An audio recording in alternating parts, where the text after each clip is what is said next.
know? Obviously, we are learning law of attraction every single day.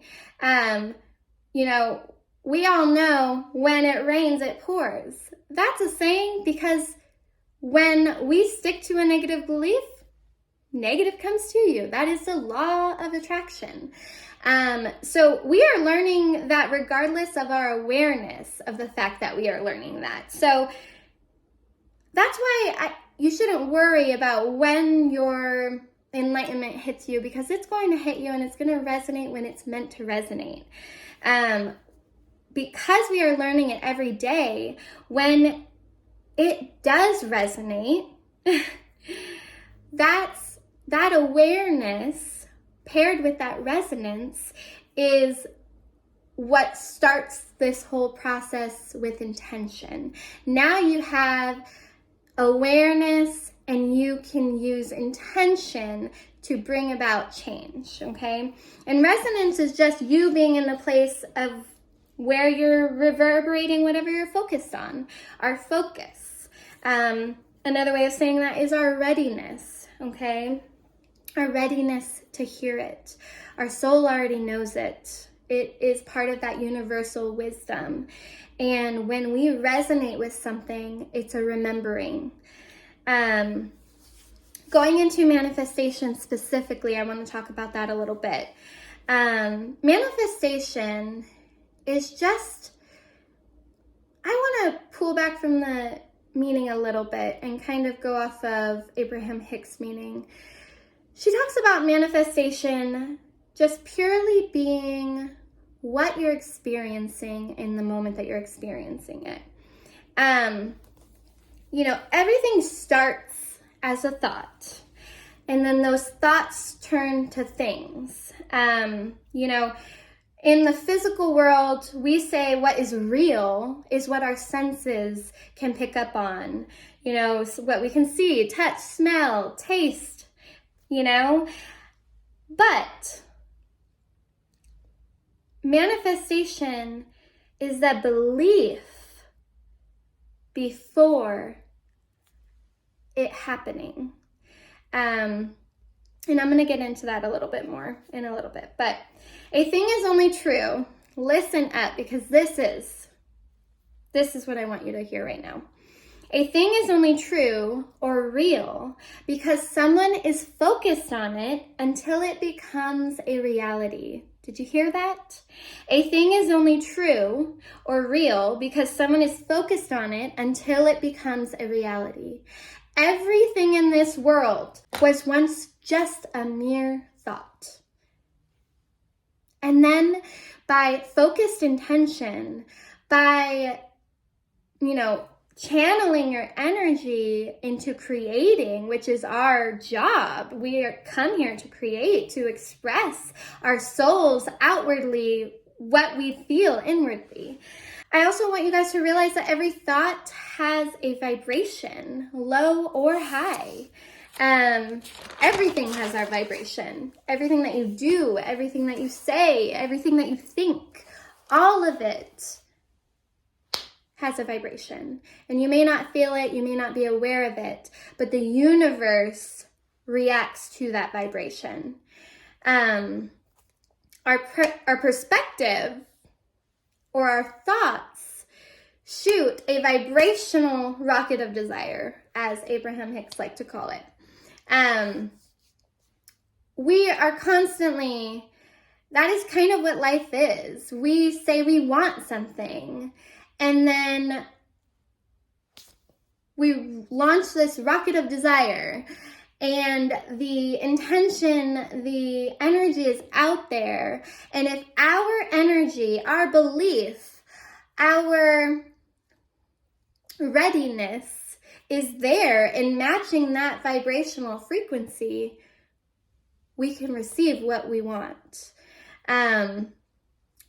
Now with this, I do want to talk about the pain body a little bit. If you've been with us for our Instagram lives, you kind of know a little bit about this. If not, the pain body just represents all of the energy that we hold on to from our past experiences and traumas.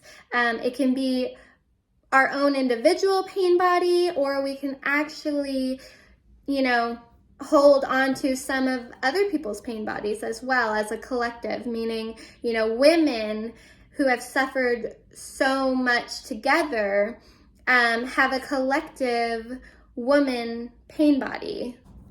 I want to talk a little bit about that, in concerns to what I just said, which was that our perspective shoots vibrational rockets of desire. Our perspective determines if we get what we want. And here's a little bit about that. Our pain body, or our emotional history baggage, becomes the filter through which we view our life situation. We're not able to see the link between our emotional pain and our thoughts. Going back to that thought, okay?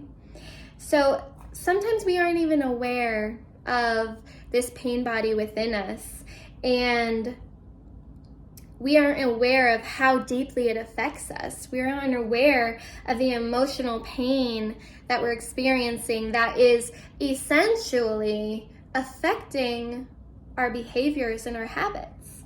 And not being able to see the link between your emotional pain and thoughts means that you are completely identified with both. Meaning you're identified with your pain body. You don't understand what it is. You think that you are everything that you feel. And you're identified with your mind. You don't see your inner consciousness as separate from yourself. And that's super essential in order to start this path of cultivating more awareness. This is the big one here. It's not the emotion that hurts. It's your thought about it. Okay, I know that's a hard one to grasp, but we're gonna get into it a little bit. Okay, we say we want and the universe gives. That is the law of the universe. If you are religious and you came from like a Christian background, ask and you shall receive. It is the law of the universe.